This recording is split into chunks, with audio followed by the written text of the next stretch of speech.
Shri Krishna Chaitanya Prabhu Nityananda Shri Advaita Gadadhar Sivasati Gaurabhakta Jai Shri Sri Radha Krishna Prabhu Vinachama Radha Kangiri Govardhan Ki Jai Vrindavan Dham Ki Jai Madhura Dham Ki Jai Navadvip Dham Ki Jai Ganga Ki Jai Jamuna Devi Ki Jai Gautama Devi Ki Jai Bhakti Devi Ki Jai Shri Bhagavad Ki Jai Shrimad Bhagavatam Ki Jai Govardhan Ki Hare all glories to the Son of the Lord is always small is always full of grace. All glories to Shri Guru Shri Gauranga. Namo Vishnu Padaya Krishna Krishna.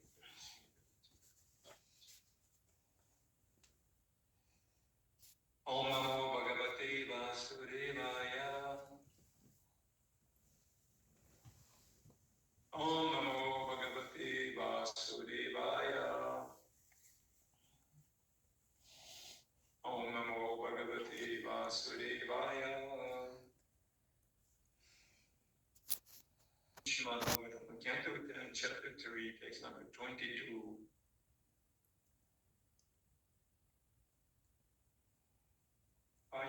Ayam Tvasavya Stavajnamano Giriye.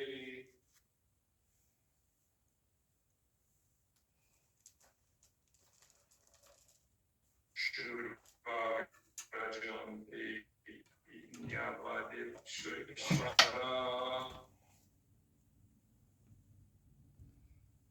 Sadevataram Purusha Samarpitam.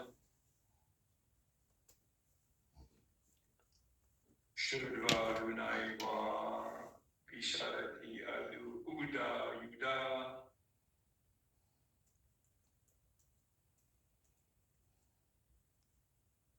Ayam Sasavya Stava Janma Nogriye.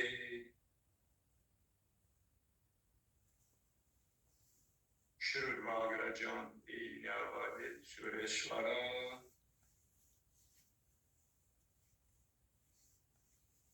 Sati Vataram Purusha Samarpitam.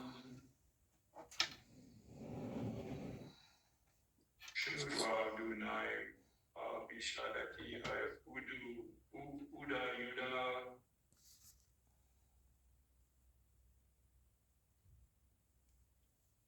Ayam Tasavya Stavajamano Griye. Shurvagrajam Nyavadet Sureshwara.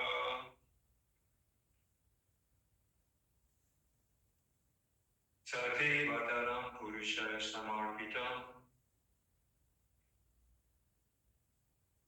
Shurva Dunai Abhisharati Udayuda.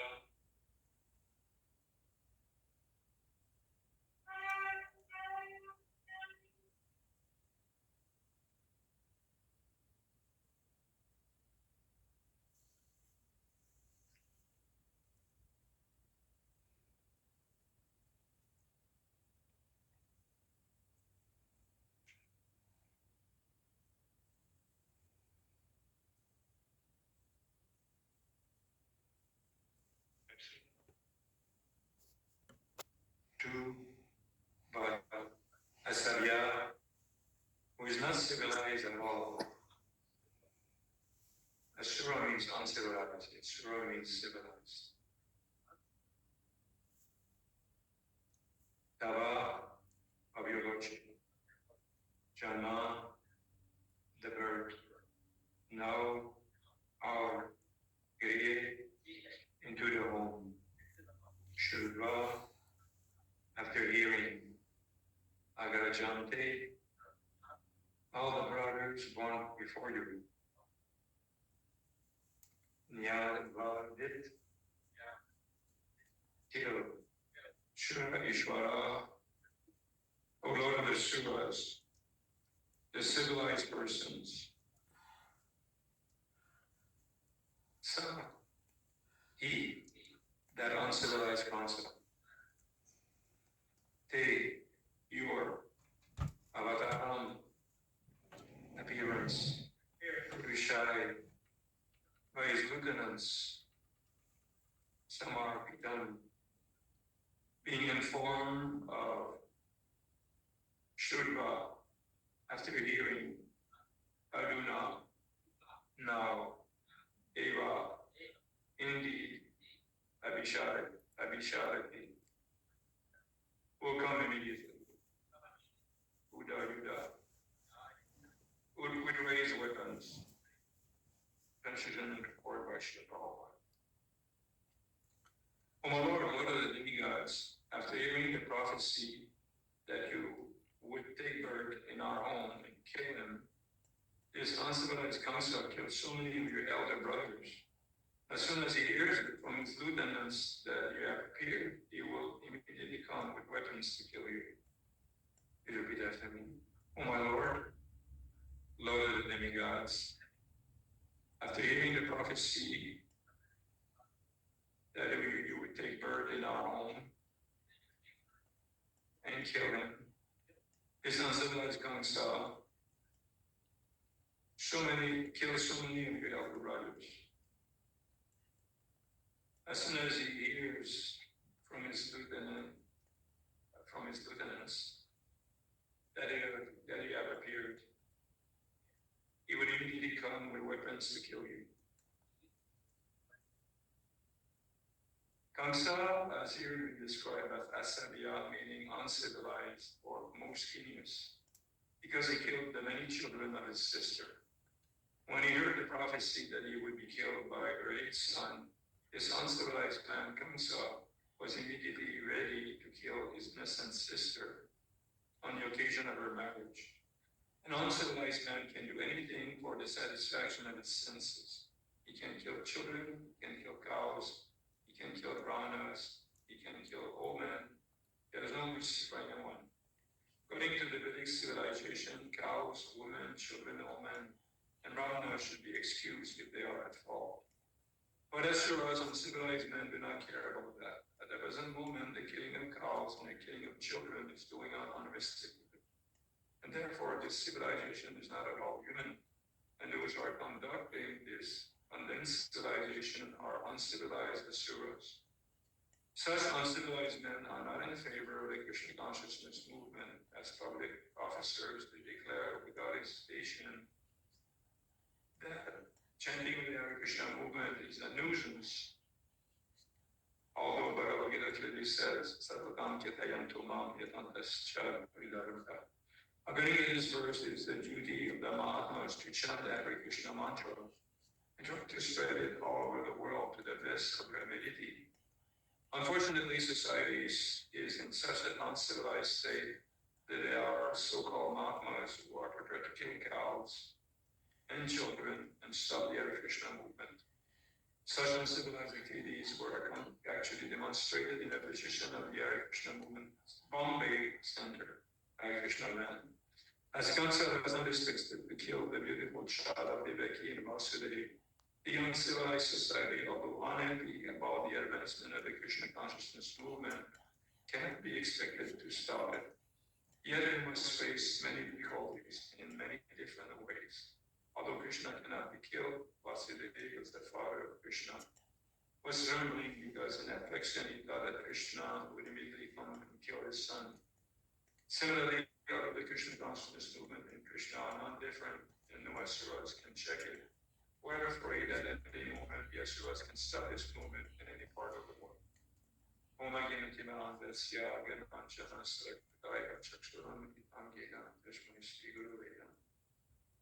was born in ignorance. My spiritual masters opened my first light of knowledge. I have very merciful sisters. Translation again.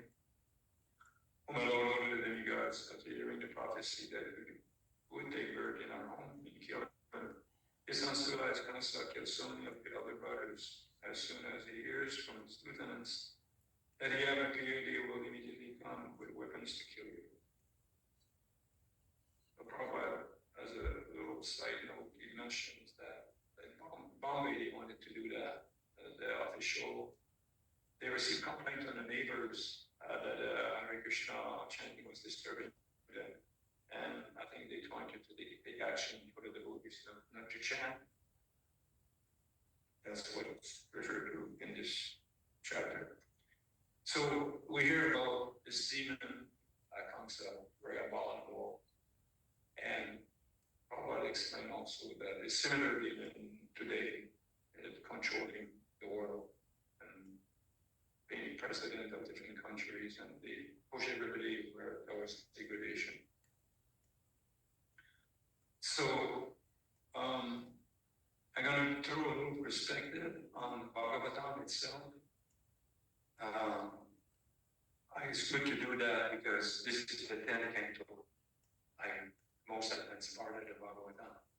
And we heard yesterday, and many probably learned, that unless we go to the first canto, we cannot understand the 10th canto. So, we can object to that because, like myself, I received the 10th canto when I was a Karn in the Krishna book trilogy. I received it, I bought it at the temple in Toronto.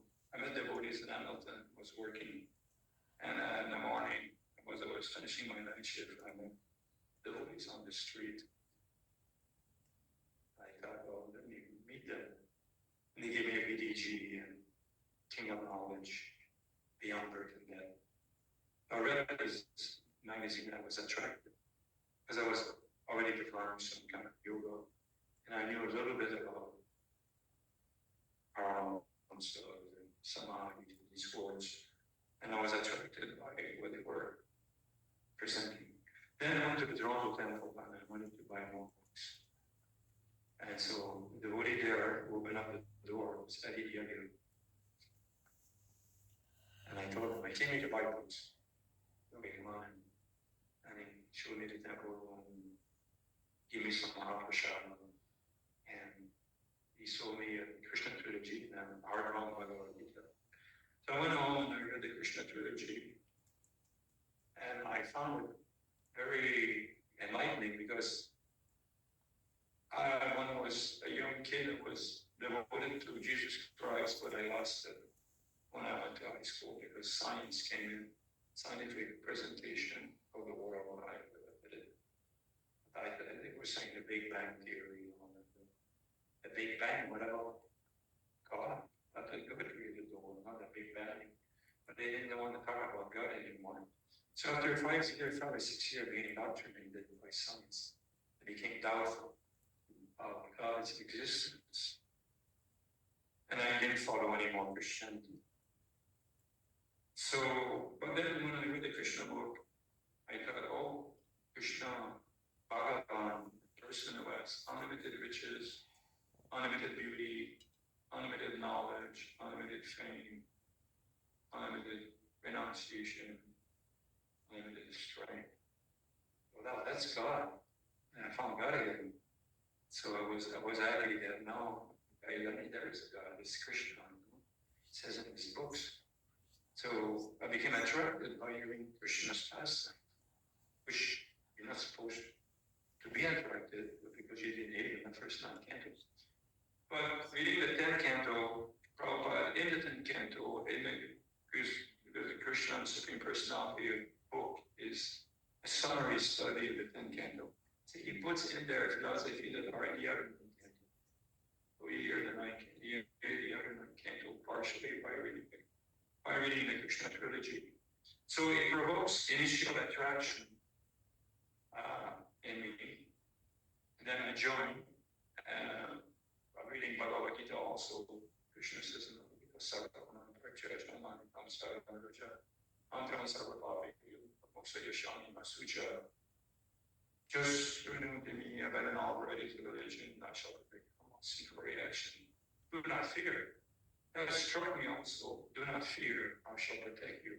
Wow, that's a big statement. You know, like God says, I surrender to him. I don't have to fear anymore. He protect me. That hit me hard.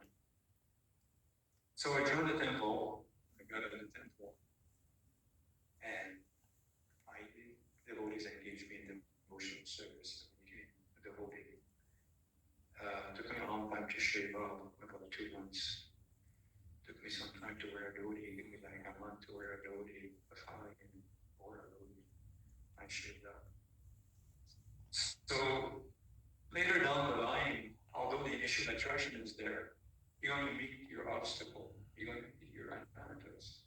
The things that are in your heart that is stopping you from being God conscious, they're still there, even though you have initial attraction. These things are still stuck in your heart. You're not purified yet. We can be enthusiastic and fired up and engage in the activities of the devotional service, but sooner or later, these bad habits or anarchos or misconception, they show up. That's what happened to me, they showed up. And to tie it to the Bhagavatam, Bhagavatam was written by Vyasadeva, being compelled by his guru's order. Narada Muni told him, you have to write Bhagavatam, you have to write literature which will talk simply about Krishna. Nothing else, just Krishna and pure devotional service. He didn't do that. And he says that, Narada Muni said that those literature that do not contain the glorification of the Lord place a pilgrimage for crows. So when I read that verse the first time, or many times, many years, I thought, oh, the literature that I for crows, this is like the Time magazine and the Vogue magazine and Lord of the Ring and National Enquirer or whatever. This is the place for crows. But recently I heard a class from Prabhupada, and he said the place for crows is the Mahabharata and the Vedanta Sutra. Mahabharata, Vedanta Sutras, all that other Vedic literature that don't talk directly about Krishna. Prabhupada says Vedanta refers to these literature to Vyasadeva. You know, it was Vyasadeva just written a part of garbage. Nothing to talk about Krishna. Is that bad? So if these literature are not considered by Narada Muni to be Telephon's literature, when you speak of other literatures, like mundane literatures. So, now what did Vyasadeva do when he received this order? And so he compiled the Bhagavatam. But if you read the Bhagavatam, it didn't start by glorifying Krishna.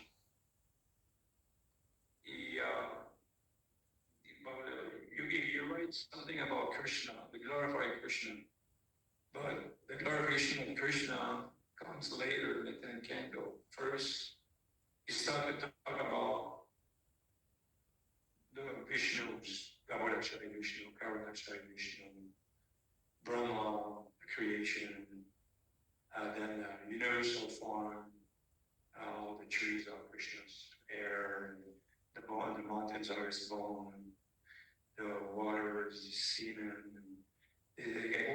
What about Krishna's body? He was supposed to talk about Krishna's glory, when we're talking about this boring subject matter, the names of form, and again and again and again and again, like 10 times.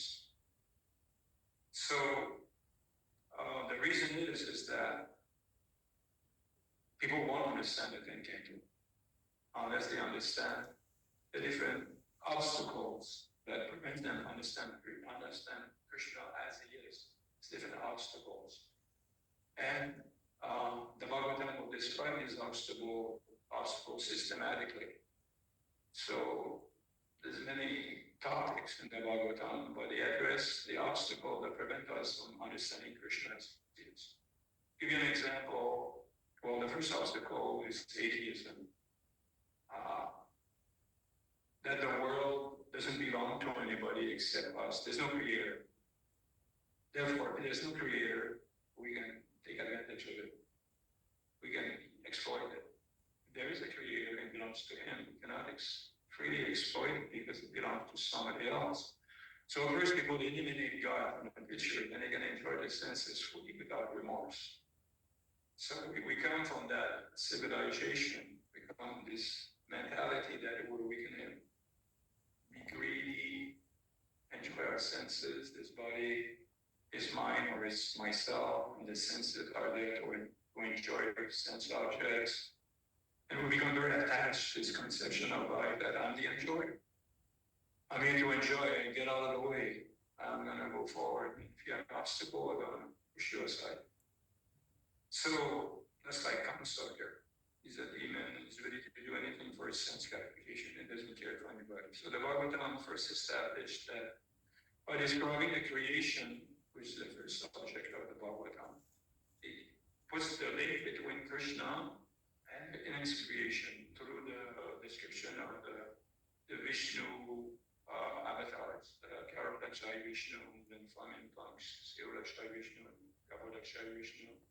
And then from Kapodakshai Vishnu comes Brahma, and then from Brahma comes the species that he creates, the bodies of the people in this material world, and he puts them on different planets. And then we put here by Brahma, the human body from. So then we can say, oh, actually, okay, the universe comes from Krishna. Krishna expanding himself, and plenary expansion, sub-expansion. Brahma was empowered by him to create the universe for a purpose. So we hear that first. Oh, wow, really? That material world was an amusement park. It's not. It's like more like a punishing place we get punished. So then we learn the first lesson. No, there's a God. He's the controller, and you're not the enjoyer. You're supposed to line up with his laws. You're supposed to be a good boy. You can enjoy the world in the right way, or regulate our senses. The four-rated principle. You cannot eat meat. You cannot kill animal. You cannot enjoy illicit sex life. You cannot take in some intoxication. You cannot gamble. You can eat. You can have a family. You can have sex life. You can have these things, but according to the laws of God. If you don't follow the laws of God, you're going to suffer. You're going to get punished, like people are today. So the Bhagavad Gita starts with the beginning, and then there's different other lessons later on. Like, for example, the story of the Yamadutas and Ajamela. There's a philosophy being spoken. And Ajamela, and the philosophy is, so the Yamaduta go to Yamaraj and they tell them, hey, we got to stop at the Vishnudutas. And they defeated us with their philosophy. We couldn't take in what's going on. So in the discussion, the point is that there's a difference between mixed devotional service and pure devotional service. The Yamaduta were responding pure devotional service. No, the Vishnuduta were responding pure devotional service. He's explaining philosophy. He chanted the holy name. He invoked Krishna and Narayan. Therefore, he's purified of all sinful reaction. And maybe no. He has bad karma. He's full of bad karma, sinful activities. And he did not atone for them, and we take him away. Well, that's a lower understanding. If somebody engaged in devotional service and served Krishna, his karma doesn't count anymore. It's modified, it's taken away, and he's not subjected to the law of karma. So it distinguishes between morality, mundane morality, and pure devotional service. So I don't know if it helps us. I don't know if it's an obstacle, but sometimes we think that devotional service means to be a nice guy. You don't have to you have to be good, you have to be a good person. No, it's not like that. Was Arjuna a good person? He killed millions of people.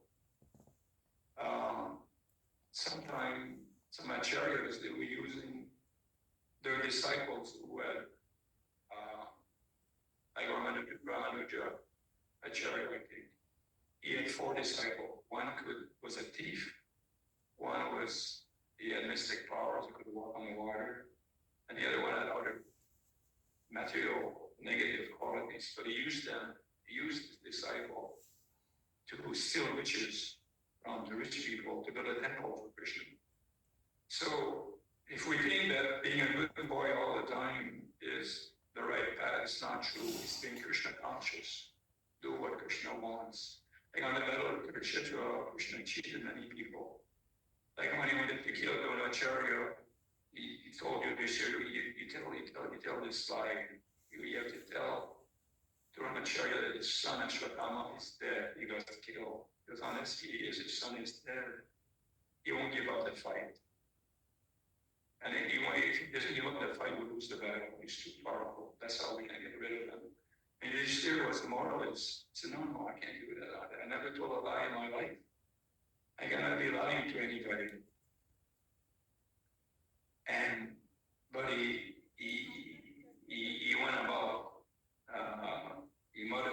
a statement. He said, they killed an elephant called Ashwatthama. And then Yudhishthira said, Ashwatthama is dead. Ashwatthama, the elephant, is dead. He pronounced the word. And the elephant very loudly, they're going to shoot when they hear it. So he didn't want to lie. But because he didn't want to lie, he's explaining it to see hell temporarily as a reaction for not surrendering to Krishna. And Prabhupada said, Arjuna was superior to Yudhishthira in devotional life because he surrendered to Krishna after reading Bhagavad Gita. So it's not being good or bad, it's a lesson that Bhagavatam tells us. Many devotees did not always strict dealings. Like, I remember telling people always collecting money for feeding kids and whatever, but we're not doing it, keeping the money for them. We like. And then many crimes, well, not all crimes are good, and some are punished by the law. But you get my point. So the idea is that why are these warning put there in the Bhagavatam? The pitfalls of devotional life. Why are they there? Because we have to learn them, because we're prone to them. We are damaged goods in Kali Yuga. To give you an example of our position in devotional life, I'll give you a little story. You may get the point or not, I'm not sure, but it sounds mundane a little bit, but you stay with me and then maybe it'll come out okay. One time in Sharanagati, every Saturday night, we have a party reunion because I have 25 family members in Sharanagati. I got 4 kids and a husband and wife, that's 8, me and my wife, that's 10, and 15 grandkids, 25, plus partners. So we have Saturday night parties, sometimes at one of my brother's house, sometimes at my house, sometimes at my son's house. So one night it was at my son's house, during summer, beautiful summer, and he has a nice lawn in front of his house. So because there's many children, we decided to watch on the lawn, like a little screen on the lawn, and by loudspeaker, and to my partner and people watching this movie. The movie, if I recall properly, I might be wrong, it is a story. I don't know if it's cartoon or real. It's about Mulan, a hero of, Mulan, I'm not sure she's it's a woman. So, sorry of Mulan. So, Mulan is a heroine, like a hero, woman, girl. She was a simple girl, I think Chinese or Japanese, whatever. And she discovered she had mystic powers. She could throw mystic spell on people, and she could create formidable obstacles for enemies, and she can levitate heavy loads and things like that. So because they had to fight this evil side, that was an evil side to fight. So in that story, there's the evil side, and part of the evil side is a witch. The witch is not bad looking, she just has a lot of power. So she was fighting with Mulan, trying to create an obstacle for her fighting her. And she was fighting back and forth.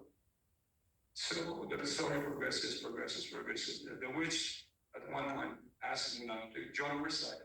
Why don't you join her side? You have powers like I do, and you can team up together and conquer the world. Let's join our side. And she didn't want to do that. So the witch was under some superior power, superior evil power. And that evil power was just at the point of confirm, just at the point of killing Mulan to an arrow, the superior power to a spear or arrow. And the witch that was trying to convince Mulan had some emotion for Mulan and came in front of the arrow, blocked the arrow, got killed. So I was like, wow, I got struck by this tornado because he was a witch opposing Mulan. And all of a sudden she had sentiment and she put herself in front of the arrow and killed for Mulan. I said, wow, which was a bad person. She turned good. She shaved the earring. She had some emotion in her heart that favored her. So, in devotional life, we're a little bit like that. We're like a witch because we're from Kali Yuga.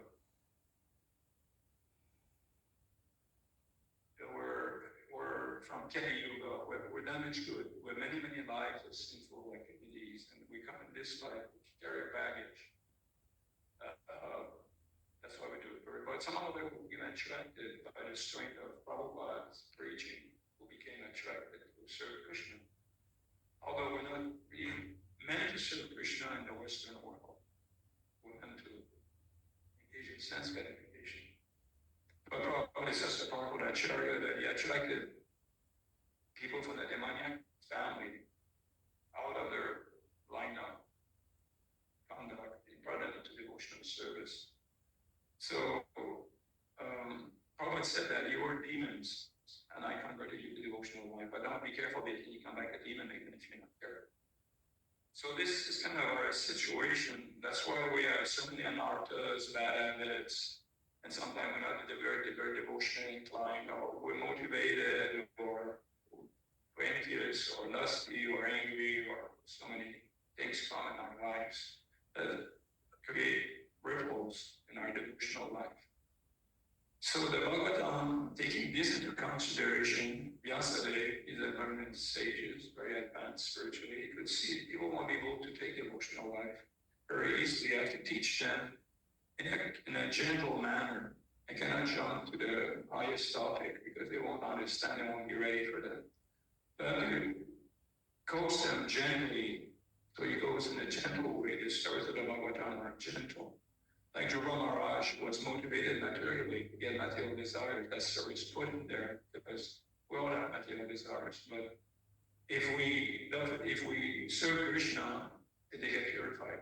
That's what the story is there. And there's other stories that addresses our mixed bag of damaged goods, so we can gradually